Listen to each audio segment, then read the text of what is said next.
كان المسيح وتلاميذه رايحين من منطقة يهوذا في القدس لمنطقة الجليل في الشمال.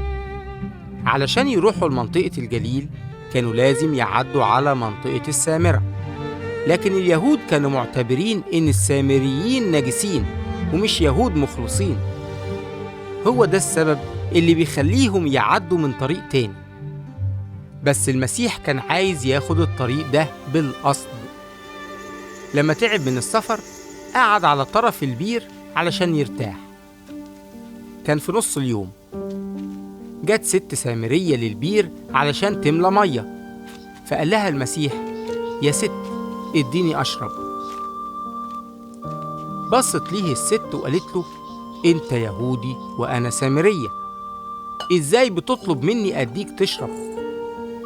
جاوبها المسيح: لو كنت عرفتي ايه اللي ممكن ربنا يديهولك ومين اللي بيطلب منك تسقيه، هتطلبي منه وهو هيديكي مية حية. الست قالت له: يا سيد، انت ما عندكش جردل والبير غويط، يبقى ازاي هتجيب المية الحية؟ هو انت اعظم من ابونا يعقوب اللي ورثنا منه البير ده؟ قال لها المسيح: كل اللي هيشرب من المية دي هيعطش مرة تاني، بس اللي هيشرب من المية اللي أنا بديها عمره ما هيعطش أبدا.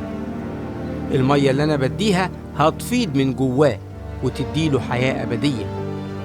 قالت له الست السامرية: يا سيدي اديني المية دي علشان ما اعطش مرة تاني وما جيش هنا تاني للبير ده علشان أملى مية.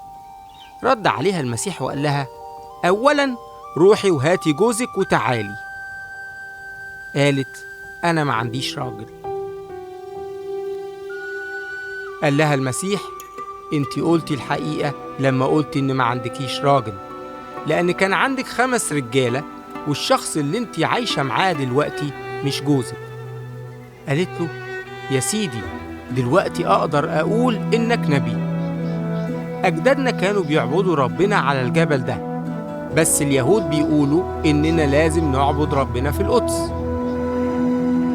قال لها المسيح: صدقيني جه الوقت اللي مش هتعبدوا ربنا فيه على الجبل ده ولا في القدس، لأن ربنا روح، وعلشان كده فاللي بيعبدوه هيعبدوه بالروح والحق.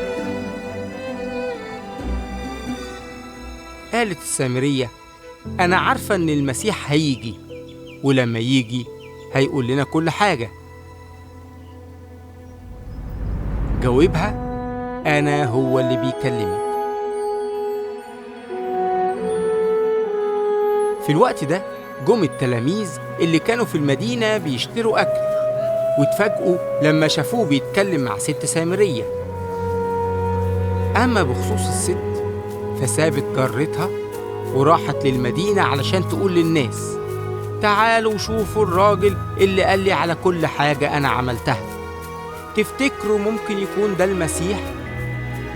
جم أهل البلد وطلبوا من المسيح إنه يقعد معاهم أكتر، وبعد ما قعد معاهم المسيح آمن بيه ناس كتير، وقالوا: إحنا دلوقتي عارفين ومتأكدين إنه هو اللي هينقذ العالم.